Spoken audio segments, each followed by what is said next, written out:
kababayan, lalo na sa mga kabataang botante.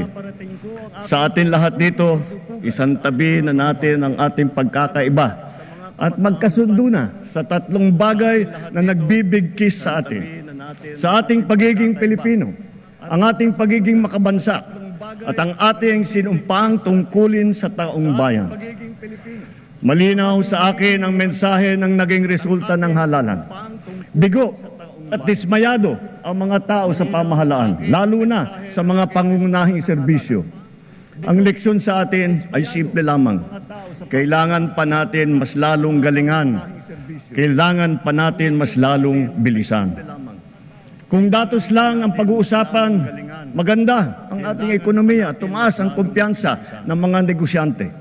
Bumaba ang inflation, dumami ang trabaho.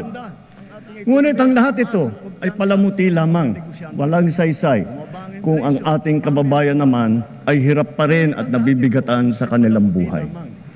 Kaya sa huling 3 taon ng administrasyon, ibubuhos pa natin ang lahat-lahat, hindi lamang upang mapantayan, kundi mahigitan pa ang pagbibigay ginhawa sa ating mga kababayan.